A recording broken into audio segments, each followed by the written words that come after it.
Hey there, Nation, and welcome to the show where we help you to play miniatures wargaming on a budget.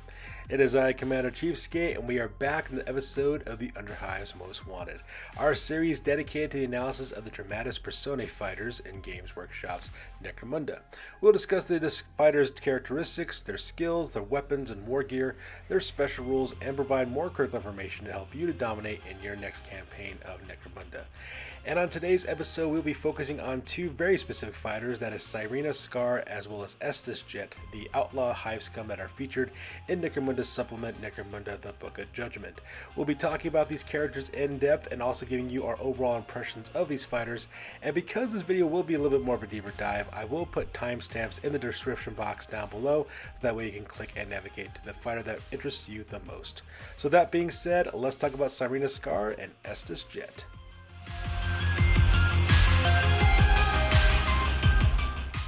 So first of all, let's focus on Psyreena Skar. She costs 105 credits and she has a 5-inch movement characteristic, a 3+ weapon skill, and a 4+ ballistic skill. She has 3 strength, 3 toughness, 2 wounds, 3+ initiative, as well as 2 attacks, and her psychology stats are 6+ for leadership, 5+ for cool, 7+ for willpower, as well as 6+ for intelligence. Now when it comes to her characteristics, she does have some pretty decent combat statistics. She has a 5-up ballistic skill, which is quite average, as well as 2 attacks and 3 weapon skill, which is actually quite nice, and her psychology stats are actually pretty good too. Unfortunately, her willpower though is at a 7+, which is not that great because it basically makes her ability to trigger her psychic ability only 53% of the time, so that is something you might want to take in consideration. Now when it comes to her weapons, she does have a knife, which is not really much of a big deal, and she is wearing flak armor, which is a 6-up armor save, which is not going to be very useful all that much. And at the same time, when it comes to her skills, she does have the non-sanctuary psychic ability, which means that if your opponent does manage to put her out of action, they'll earn D3 times 10 credits, so you do have to worry about that.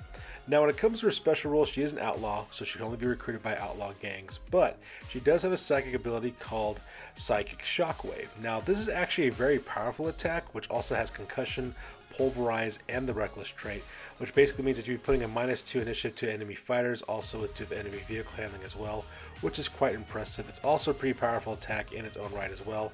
And that pulverize, if you manage to roll higher than the target's toughness, you can cause additional injury die or vehicle dice on damage, which is actually quite good.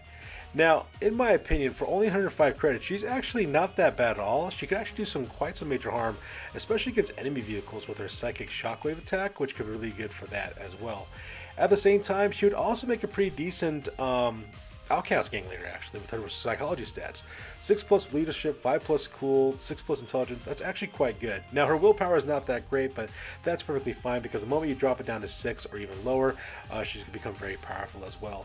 In my opinion, probably the best way you could do something with her, for example, is make her a House Goliath Outcast gang leader, so that way you get access to gene smithing upgrades. You can improve her willpower that way as well. And probably the best thing about Psyreena Skar is that she is not a Forge World exclusive miniature, so that way you can convert, proxy, or 3D print, or use a third-party miniature, and you can use whatever you want to represent this character, which makes her a little bit more appealing.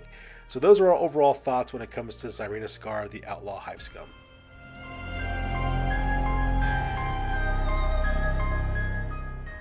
So up next is Estus Jet, another Outlaw Hive Scum who costs 130 credits, and for her characteristic, she has a 5-inch movement characteristic as well as 4+ weapon skill, 5+ ballistic skill. She has 3 strength and toughness, 2 wounds, 4+ initiative. She has 1 attack. She has 7 leadership, 7 cool, 8+ willpower, as well as 8+ intelligence. Unfortunately, her stats are just kind of like not that great. I mean, she does have average weapon skill with 4+ weapon skill, which is kind of nice, and her ballistic skill is a 5-up, so that part is not so great. Plus her psychology stats are pretty average as well, so not much really standing out there in the characteristics. Now when it comes to her weapons, she does have an auto pistol as well as throwing knives and a stiletto knife. The auto pistol and the stiletto knife would be handy for close combat as well as close range shooting. The throwing knives could be kind of useful and if you're trying to use silence in order to engage an enemy, but with that 5+ ballistic skill though, it's not going to be very helpful for her to use that, so that's the only sad thing about that. She has average weapons and subpar ballistic skill, so, you know, not all that great. Now for her skill, she does have counterattack, which is kind of nice, which means if enemies miss attacking her, she gets bonus attacks back, which is kind of nice. And she does have parry, which actually makes her a pretty good close combat fighter in terms of being defensive. She can parry in an attack and also get additional attack rolls for each miss hit, which is kind of nice, so she is pretty handy there. When it comes to her war gear, she does have flak armor, which is a 6-up armor save, which is not that great. And she does have the Outlaw special rule, which means that she can only be taken by Outlaw gangs. Now, the problem with Estus Jet is that she costs 130 credits, and for 130 credits, you can do much better. That's the problem that you run into as well when it comes to this character. She only has the 1 attack base, which is kind of not that great. Maybe if it was a 2 attack base, it'd be a little bit better, but not so much. You also could use her as an outcast leader if you want to. There are better Dramatis Personae characters out there that you can go with, so unless there's like a real specific reason you want to use Estus Jet, I pretty much would avoid her for that most part. Now, granted, the miniature from Forge World is actually quite good. It is a beautiful sculpt. However, though, because of that, you might have a little bit of a problem when it comes to Estus Jet in campaigns. If you play with an arbitrator who wants to use all official products, that could be a problem for you, because Estus Jet is quite expensive for what you can do in terms of points as well as out of your pocketbook to buy the miniature. So that is something you might want to take in consideration. For me, I would let anybody use any kind of miniature they wanted to for Estus Jet, because that's just the way I roll. So that's the thing. So because of that, might have to do a hard pass, especially if you consider the price to pay for Forge World. Alright, so in conclusion, if it comes to the Dramatis Personae, if they're a Forge World exclusive, they're kind of like in a weird position, because more often than not, the rules really don't justify the point value you would sink into hiring these characters for your gangs, and at the same time, the price that you have to pay in the real world in order to purchase a miniature could also influence your decision as well. I think that's the reason why they did the whole outcast system, so that way they could actually include more Dramatis Personae in gangs, which in my opinion is great, but now you have to pay really expensive prices for them. In my opinion, I find that converting, proxying, or using a third party, or even just 3D printing your own would be a much better way for you to actually get around that problem as well.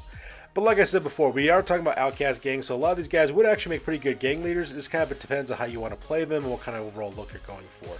And then, of course, build up from there. And, of course, there's nothing wrong with making any decision based on narrative choices, because that's what Necromunda is all about. So there you guys have it. This is our analysis of both Psyreena Skar as well as Estus Jet. As always, please be sure to like, comment, and or subscribe. Your guys' input is invaluable to us as always. Also check us out on Facebook and Instagram, as well as blogger.com for all the latest greatest hobby news related to this channel.